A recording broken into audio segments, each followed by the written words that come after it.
இப்போ நம்ம ரோஸ் கெமிக்கல்லேருந்து ஒரு டிஃப்ரெண்ட்டான வீடியோ பார்க்க போகிறோம். சோப் மேக்கிங் வந்து எப்படி பண்ணலாம் அப்படின்னு சொல்லிட்டு பார்க்கலாம் வாங்க.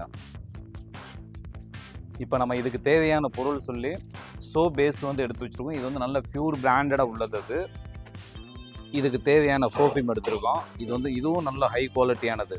இதுக்கு தேவையான கலர்ஸும் எடுத்திருக்கோம். இது பிங்க்கு, இது ப்ளூ. இது அதே மாதிரி இதுக்குள்ளே நம்ம சோப்பு மோல்டும் எடுத்து வச்சுருக்கோம். சோப் பேஸு சோப்பை வந்து ரெடி பண்ணுறதுக்கு இந்த மாதிரி ஒரு டபுள் ஃபாயிலிங் பண்ணுற மாதிரி வந்து ரெடி பண்ணி வச்சுக்கோங்க. கீழே ஒரு பாத்திரம், அதில் தண்ணி ஊற்றிக்கிங்க. அதே மாதிரி மேலே ஒரு இந்த மாதிரி குக்கரும் இந்த ஹேண்டில் வச்ச மாதிரி நீங்கள் ஒரு கையில் வச்சுக்கோங்க அதை. ஓகே, இப்போ நம்ம ஏற்கனவே தண்ணியை சூடு பண்ணி வச்சுருக்குறோம். அதுக்கு மேலே ஒரு குக்கரையும் வச்சுருக்கோம். இந்த சோப் பேஸை வந்து நம்ம இதில் வந்து ஆட் பண்ணிடலாம். நம்ம அதில்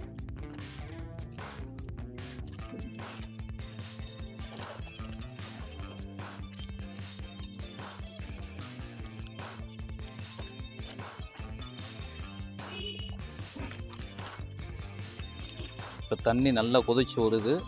இதையும் நம்ம கொட்டிட்டோம். இது அப்படியே நல்லா மைல்டாக இருந்து ஃபுல்லாக உங்களுக்கு ஹீட்டில் வந்து இது நல்லா கரையும். இது இப்போ நீங்கள் கரையும் போது இந்த மாதிரி லைட்டாக ஒரு இது பண்ணிக்கிங்க நீங்கள் இந்த மாதிரி.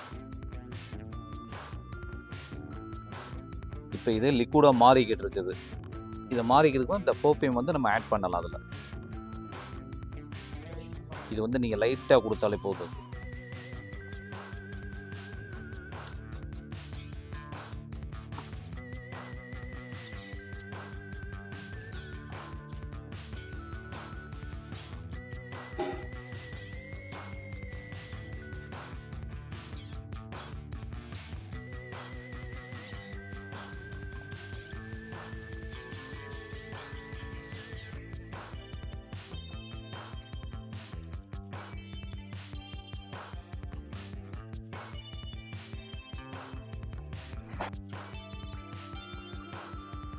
இது நாங்கள் எங்ககிட்ட ஃபேக்ட்ரியில் இருக்கிறதுனால வந்து ஸ்மாலாக தான் வந்து உங்களுக்கு இப்போ பண்ணி காமிக்கிறாரு. இது நிறைய பேர் ஒரு நாளைக்கு 100 சோப்பெலாம் வந்து சேல்ஸ்லாம் பண்ணிக்கிருக்காங்க. இப்போ நம்ம உங்களுக்கு இதை டெமோ காட்டுறதுக்காக வேண்டி தான் சின்னதாக வச்சு சின்ன குவான்டிட்டியில் வந்து உங்களுக்கு பண்ணி கொடுக்குறாரு. இது எங்ககிட்ட வாங்குகிற கஸ்டமர் வந்து ஒரு நாளைக்கு வந்து ஒரு 100 சோப்பெலாம் ரெடி பண்ணுற ஆள்லாம் இருக்காங்க. நிறைய லிக்விடாக மாறிடுச்சுது. இதுக்கு தேவையான கலர் மட்டும் லைட்டாக நம்ம ஆட் பண்ணிக்கிறோம். நம்ம அதை நீங்கள் லைட்டாக ஆட் பண்ணாலே போதும். அது இது வந்து உங்களுக்கு கலருக்கு தேவை அப்படின்னாக்க நீங்கள் ஆட் பண்ணிக்கிங்க.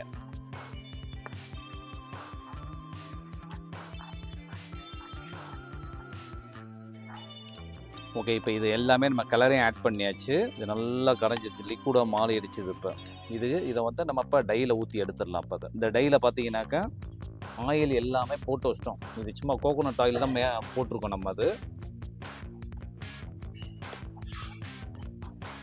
ஓகே, இதை நம்ம இப்போ எடுத்து டையில் ஊற்றிடலாம். நம்ம இப்போ நம்ம இதில் டையில் ஊற்றிடலாம். நம்ம இப்போ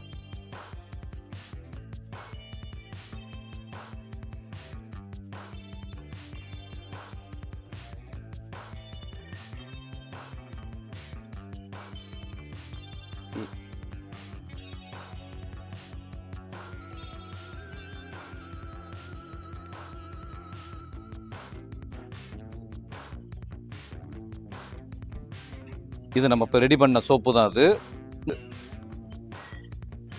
இதை நம்ம இப்போ யூஸ் பண்ணி பார்ப்போம். நம்ம இப்போ இதில் நம்ம எவ்வளோ ஃபோமிங் வருதுன்றதையும் பார்ப்போம். நம்ம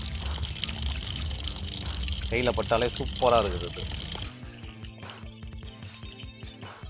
அதான் அந்த பிராண்டட் மெட்டீரியல் அப்படின்றது. இது